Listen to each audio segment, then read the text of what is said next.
Bertus, masih seputar sektor perbankan. Kita tahu tahun ini penuh dengan volatilitas, terutama untuk margin perbankan sendiri begitu. Tapi secara valuasi sahamnya, apakah menurut Anda ini masih cukup menarik untuk melakukan akumulasi buy di awal tahun ini?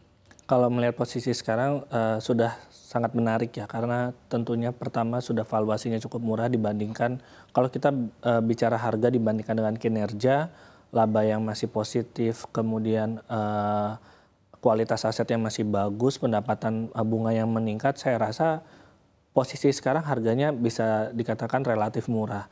Dan kalau misalnya untuk akumulasi buy mungkin bisa, tapi tetap di kondisi yang kita harus tahu profil dari emiten perbankan kita terutama big caps adalah salah satu pintu keluar masuknya asing. Dan dana asing ini biasanya sangat sensitif dengan berita-berita kondisi global dan juga nasional. Sehingga ketika ada ketidakpastian di pasar global, dana asing bisa dengan mudahnya minggat dari emiten-emiten perbankan ini.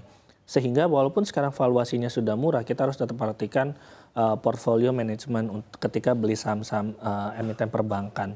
Jadi saya rasa bisa diakumulasi beli, tapi jangan volumenya yang terlalu banyak. Karena kalau melihat ketidakpastian baik itu dari kebijakan Donald Trump nantinya, kemudian arah kebijakan The Fed dan suku bunga Bank Indonesia, serta kondisi ekonomi Indonesia di tahun 2025, masih ada ruang untuk terjadi penurunan. Saya rasa kalau misalnya kita habiskan modal langsung membeli emiten-emiten perbankan big caps, dan ketika ada penurunan lagi, yang ada takutnya kita psikologisnya yang kemudian terganggu dan akhirnya tidak mendapatkan keuntungan yang maksimal. Jadi saya rasa dengan melihat profil dari emiten perbankan ini dan kaitannya dengan dana asing serta ketidakpastian dan risiko yang masih ada, saya rasa walaupun valuasinya murah tapi cicil buy jangan terlalu agresif untuk saat ini. Baik, bagaimana dengan sektor properti? Apakah volatilitasnya juga masih akan tinggi di pekan ini dan juga di pekan depan? Iya, properti saya rasa volatilitasnya masih tinggi. Di satu sisi ada sentimen positif dari perpanjangan DTP PPN, tapi di satu sisi rupiah sedang tinggi-tingginya, artinya margin dari emiten properti juga beresiko tergerus karena bahan baku dari emiten properti ini masih ada impornya, sehingga margin keuntungan atau margin laba dari emiten properti bisa jadi tergerus, sehingga ini tentu saja akan membuat emiten ini sebenarnya risikonya cukup tinggi untuk dibeli saat ini karena rupiah dan juga daya beli masyarakatnya masih belum stabil.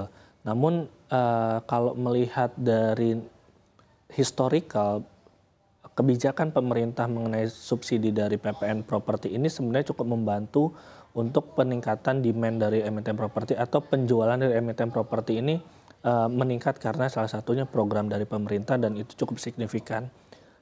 Sehingga kalau ditimbang-timbang memang positif dan negatif ini cukup berimbang. Mungkin memang ini akan menyebabkan volatilitas di emiten properti ke depan. Sampai dolar kembali stabil mungkin menyentuh area 15.000 lagi, ini akan membuat emiten properti saya rasa lebih prospektif nantinya. Baik, kita tahu juga akan ada program 3 juta rumah yang akan dilakukan oleh pemerintah. Apakah ini akan berdampak signifikan untuk sektor properti dan juga sektor turunannya?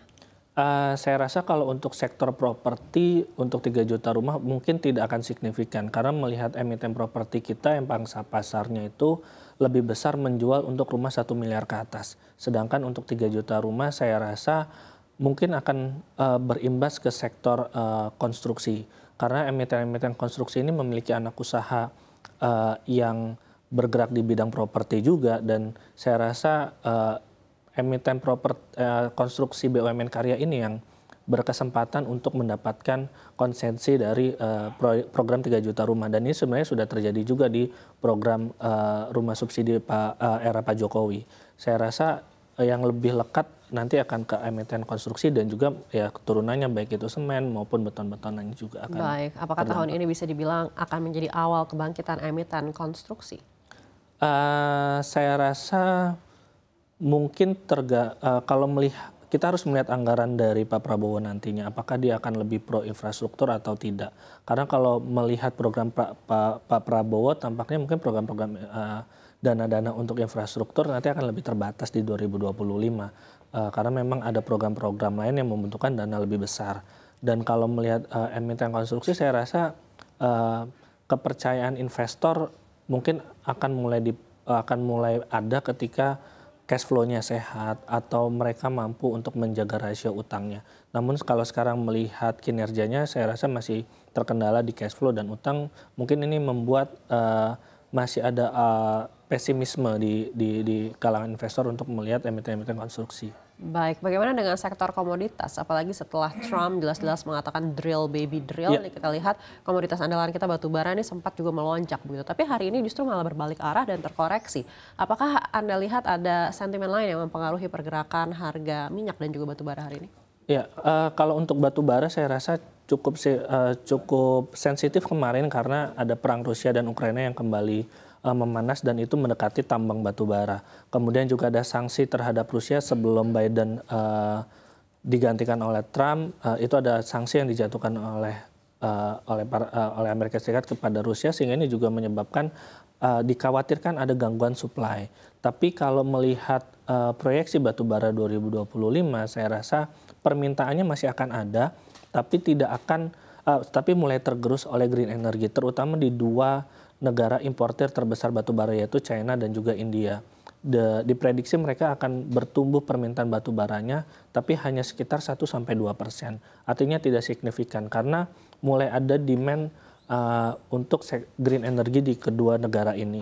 Sehingga mungkin di tahun 2025 relatif stabil, harga-harga batu bara itu di kisaran 110-120 US dollar per ton. Dan sebenarnya kalau kita kaitkan dengan emiten-emiten batu bara, angka harga batu bara dunia segitu sebenarnya sudah cukup menguntungkan. Dan kalau kita lihat emiten batu bara, saya rasa di 2025 cenderungannya volatilitas, tapi mungkin akan menarik untuk jangka pendek dibandingkan jangka panjang.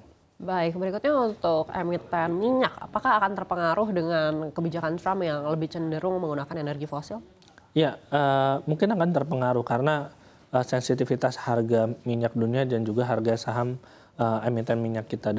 Tapi balik lagi, saya rasa kita perlu melihat juga bahwa kebijakan Trump ini membuat proyeksi minyak itu mungkin bisa sampai di 60 US dollar per barel, sehingga mungkin harga saham emiten minyak juga cenderungnya akan lebih sideways di tahun 2025 ini jika Donald Trump benar-benar melakukan pengeboran yang masif di tahun 2025. Baik, kita juga tahu CPO kita menang di WTO. Apakah ini akan mengubah seperti apa standar harga dari CPO karena kemenangan tersebut? Ya, bisa jadi karena kita salah satu produsen CPO terbesar dan eksportir CPO terbesar. Kemenangan ini bisa meningkatkan permintaan dan juga saat ini CPO juga sensitif dengan cuaca. Dan ketika musim hujan, saya rasa suplainya akan tersendat sementara ada demand yang dalam jangka pendek ini akan meningkat, terutama karena ada Imlek. Biasanya ini yang akan kemudian mengangkat harga CPO dan tentu saja akan berpengaruh terhadap harga saham emiten CPO kita.